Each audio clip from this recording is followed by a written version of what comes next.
ओम शांति। मम्मा एक यज्ञ स्नेही थी। यज्ञ की स्थापना में उनकी शिरोमणि पवित्रता, घोर तपस्या और अटूट निश्चय था। मम्मा के साथ के अनुभव सुनाते हुए ब्रह्म कुमारी दादी मनोहर इंदिरा जी कहते हैं कि यज्ञ में कोई बात आई अथवा कुछ करना होता था तो बच्चों को बाबा यही कहते थे कि मम्मा की क्या प्रेरणा है, पूछ कर आओ।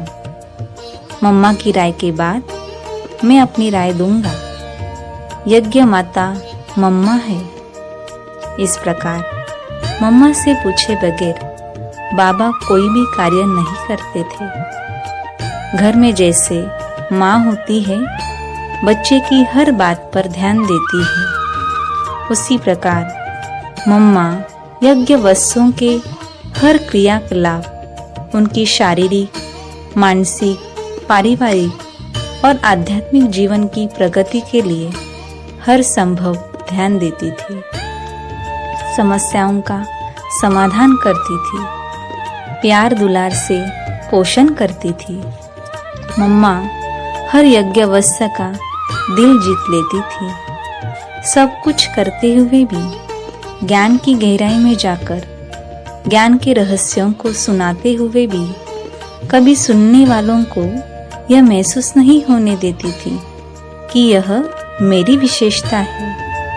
हमेशा शिव बाबा की ओर ही उनका इशारा होता था। एक बाबा की तरफ ही सबका ध्यान खिंचवाती थी। मम्मा बच्चों की जिस्मानी और रूहानी दोनों प्रकार की पालना करती थी। इस प्रकार मम्मा का नाम यज्ञ माता जगदम्बा सरस्वती पड़ा।